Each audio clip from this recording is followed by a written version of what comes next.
A paz do Senhor, meus lindos. Tudo bem? Prazer demais, mais um momento em que estou adentrando as casas através do YouTube, falando a respeito das coisas de Deus, para a sua família, para você que é convidado, para você que está fazendo parte pela primeira vez do que nós chamamos de devocional das células nos lares. Eu creio que um legado muito maravilhoso ficará para depois disso tudo, tá? E vamos fazer uma reflexão. Eu digo para você, fique até o fim, tá? Não desligue, organize tudo aí na sala, organize tudo aí no seu carro, aonde você estiver, para que essa ministração ela encontre lugar, morada no seu coração. Amém? Então, queridos, nós colocamos um tema nessa reflexão que foi de domingo, tá? Que é Jesus quer você de volta. A vontade do Senhor é que nós voltemos às origens, ao primeiro amor, tá? Tem uma canção que eu gosto muito, quem sabe começando assim já dá uma adocicada, né, nesse nosso encontro. Essa canção diz assim: volta logo a que sempre foi seu lugar. Volta logo, fracassar nunca mais. Tanto tempo passou, sempre penso em você como alguém que ainda pode voltar.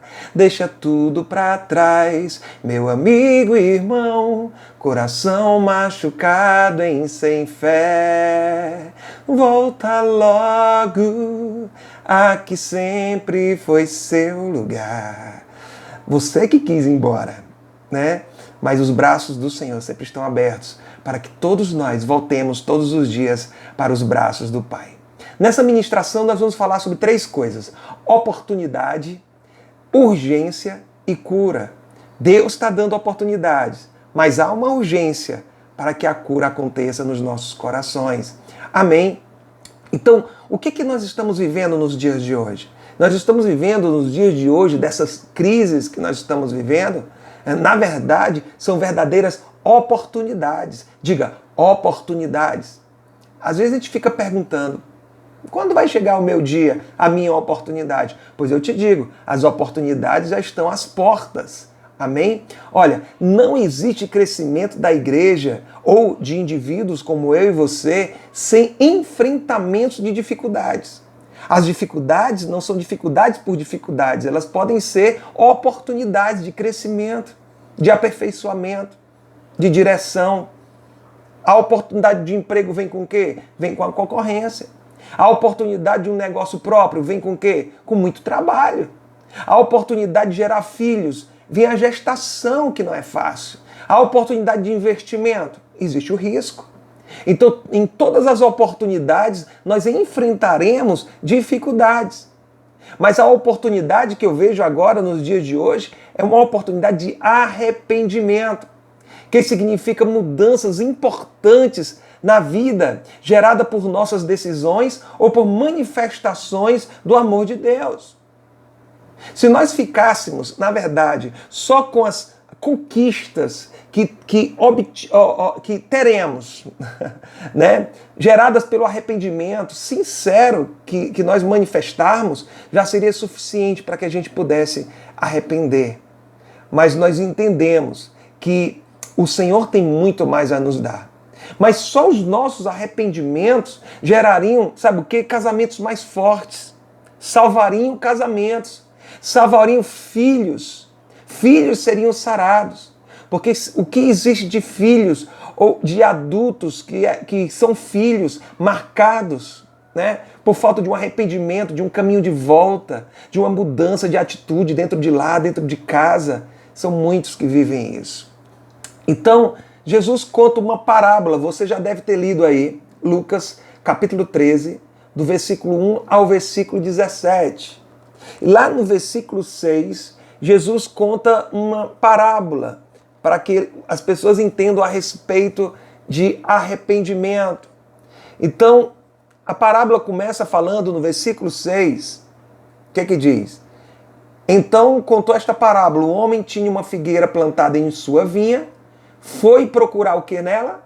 Fruto. E não achou nenhum fruto. Ok?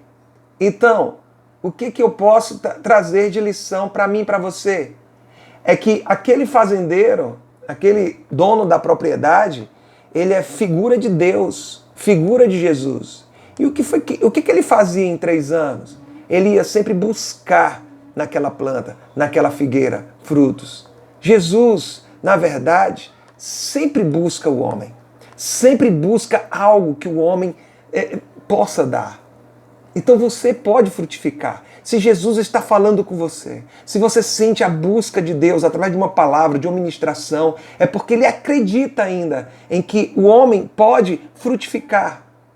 Na história, sempre, Deus buscou o homem.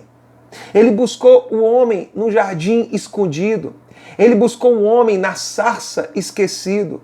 Ele buscou o homem para iniciar uma grande nação. Na caverna, ele buscou um homem com medo da obra. No peixe, ele buscou um homem fugindo da obra. No cavalo, ele buscou o homem que perseguia e que lutava contra a obra de Deus. Deus sempre buscou o homem. Ele buscou o homem chamando uma criança ainda, lutando com um príncipe e falando com reis da terra. Ele mandou cartas para falar com o homem. Ele mandou profetas. Ele mandou seu filho como uma carta viva para que todos nós pudéssemos ler e entender o chamado de Deus para as nossas vidas. Ele buscou o homem no início, quando o homem fugia e ele perguntou: aonde estás? Será que Deus não está te buscando e perguntando: aonde você está? Buscou no meio, quando Jesus falou: vinde a mim, o próprio Deus falando para o homem: vinde a mim. Ele busca nos dias de hoje, levantando pessoas nesses últimos dias, dizendo, declarando: você crê? Porque quem crê será salvo. A vontade do homem, a vontade de Deus é buscar o homem para ser salvo dessa geração corrupta e dessa geração perversa. No versículo 7 ao versículo 9, diz que aquela árvore teve muitas oportunidades de frutificar e não frutificou. Então, aquele homem que é figura de Deus resolve dar a última chance para aquela árvore. Aquela árvore já está vendo o brilho da lâmina do machado daquele senhor. Está prestes a cortar se ela não frutificar. Então você acha que aquelas pessoas, presta atenção, aquelas pessoas queriam da árvore algo bom ou algo ruim para ela? O que eles queriam na verdade? Diga aí, responda. Qual era a vontade daquele homem? Era que ela voltasse, queridos, para o seu propósito de vida. Qual o propósito de vida de uma árvore? Frutificação, cara. Produzir frutos. Uma árvore que tinha um propósito de dar frutos, figos, não dar frutos, para que serve? Então, esse era o propósito. Então, o que é que você acha que Deus quer de você? Será algo mal que Deus quer de você quando lhe confronta com a palavra, com a ministração? Ou quer resgatar você para um bem perdido na história? Você foi chamado com um propósito e na história algo se perdeu. Algo tirou você do propósito de existir. Você, na verdade, não está aqui inutilmente. Se vem esse pensamento que você é inútil na obra, inútil em casa, inútil no trabalho, inútil na vida, ocupa esse espaço inutilmente, isso é uma mentira, é um engano que o diabo tenta criar, estruturar no seu coração. Você tem um propósito de existir, mas algo tirou você desse propósito. Então o homem foi feito o quê? Para produzir frutos, frutos de justiça e ser aquilo pelo qual Deus planejou ele ser, filho. Jesus fez você filho. O propósito desde o início era se relacionar com você. Amém? Então, em segundo lugar, há uma urgência. Nós falamos que há, em primeiro lugar, uma oportunidade. Depois há o quê? Uma urgência. Porque o tempo das plantações e colheitas passa, nós falamos isso. Então, no versículo 10, no versículo 13, nós vemos isso. Então, havia uma mulher que era saudável nessa passagem, né, do versículo 10 ao versículo 13. 18 anos atrás, ela era uma mulher saudável. Ela fazia tudo que uma mulher normal fazia, cuidava da casa, cuidava dos filhos, cuidava do marido, mas ela ficou paralisada, né, nas suas funções por causa de um espírito, né? Então Jesus disse que ali era uma filha de Abraão. E aí vem a pergunta, né? Como é que pode uma filha de Abraão, né, uma da linhagem de Abraão, dentro da igreja, estar escravizada por 18 anos? A gente faz essa pergunta. E eu creio que um dos motivos era que ela estava na igreja, mas ali havia homens religiosos que não se interessavam por sua cura. É por isso que muitas pessoas não são curadas, porque há um desinteresse pelo milagre. Agora, se fosse consigo mesmo, havia um interesse. Eles não estavam interessados pela cura daquela mulher. Tanto que eles ficaram tristes quando ela foi curada. Chegaram para Jesus e indagaram: como é que tu podes curar uma mulher no dia de sábado, no dia santo? 6 dias tu poderia curar. Jesus repreendeu aqueles homens e eles ficaram envergonhados. O que a gente aprende? Existem pessoas escravizadas dentro da igreja que Deus quer curar. Estou indo culto a culto, mas ainda continua escravizado. Deus quer endireitar a igreja nos últimos dias. Tudo isso que está acontecendo é o trabalho de Deus endireitando a igreja. Há uma urgência da parte dos céus para que as pessoas voltem a olhar para cima e não para as coisas dessa terra. Precisamos ter esse mesmo interesse pelas coisas do alto. E é interessante aqui que quando Jesus toca aquela mulher, ela se endireita. É uma figura clara da igreja. Jesus quer endireitar a igreja. Jesus quer alinhar a igreja. Diga: eu sou a igreja. Então Deus quer me alinhar, Deus quer me endireitar e isso é algo bom. Diga amém. Aleluia. Então, pessoas vão se afastando, gente, do amor de Jesus e, consequentemente, vão se afastando da igreja. O tempo passa e as pessoas, por olharem muito para esta terra, em vez de olhar para o alto, reclamam: ah, mas que culto demorado, enfadonho, que mensagem demorada, e ficam reclamando. Existem pessoas que estão mais interessadas em ir a um shopping, comer uma pizza, se alegram por isso. E ainda dizem que amam o Senhor Jesus.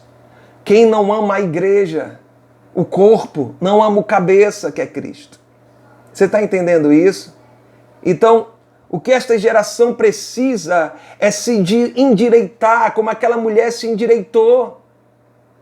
Pessoas ficam 1 hora, 2 horas de frente da Netflix, da televisão e não reclamam porque demorou. Estão no cinema, não reclamam.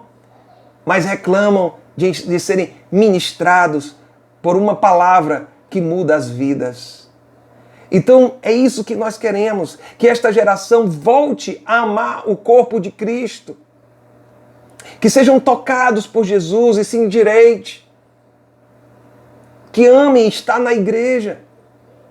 Que valorizem homens e mulheres que dedicaram suas vidas para amar. Dê credibilidade a isso e honrem essas pessoas. E seja você também mais uma delas. No nome de Jesus. E para terminar, há um tempo de sarar a nação. E esse tempo já começou. O tempo de cura. Então eu fico pensando que pessoas doentes fazem o que fazem, imaginem saradas. Pessoas enfermas na sua alma se levantam toda manhã, vão para o seu trabalho, produzem recursos. Imaginem saradas nas suas emoções, na sua espiritualidade, dentro da sua casa. Esse é o propósito de Deus. O Brasil só vai avançar, só vai crescer quando pessoas e mais pessoas forem curadas nas suas emoções, nos seus propósitos, nos seus motivos. Amém? Eu acredito que pessoas cheias de Deus, curadas na sua posição, elas podem abalar a sua geração. Nossa geração está sendo abalada porque, assim como a nossa igreja, tantas outras igrejas, tantas outras pessoas estão ministrando cura às vidas. E cura às estruturas de engano. Eu sempre falo isso porque é um engano você achar que não pode, que não é, e que não é o seu tempo ou a sua hora. Chegou o seu tempo, chegou a sua hora. Deus vai lhe endireitar. Você vai olhar para o alto e vai encontrar socorro e motivo para estar existindo nos dias de hoje. Eu creio que a nossa geração está sendo abalada, mas eu quero declarar que falta você.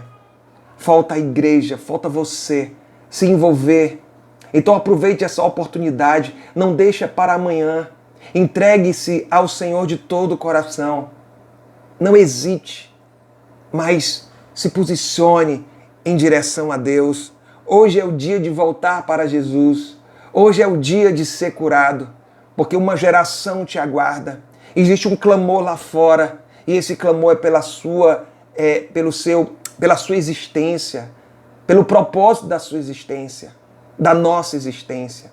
Vamos fazer o nosso papel, porque eu creio que é tempo de uma oportunidade de arrependimento por aquilo que não fizemos ou que fizemos errado. Há uma urgência, porque Deus quer gerar muitos frutos nessa geração e Ele quer curar você, quer curar o nosso Brasil e o mundo todo nos aguarda. Amém? Então, beijo no coração. Não esqueça de se inscrever no canal, tá? Não se esqueça de orar nessa semana de oração e jejum que estamos pela nossa nação, pela nossa igreja. Tá? Não se esqueça de participar de todas as ministrações online que estamos fazendo. Tá? Sexta-feira, amanhã, teremos uma conferência, uma live com o Brett Van Laster, da Bélgica. Vai ser uma bênção, vai ser profético, tá? Às 19 horas. Hoje teremos uma live com a pastora Tatiana e a pastora Edilene. Será uma bênção. Deus abençoe você e até a próxima, no nome de Jesus.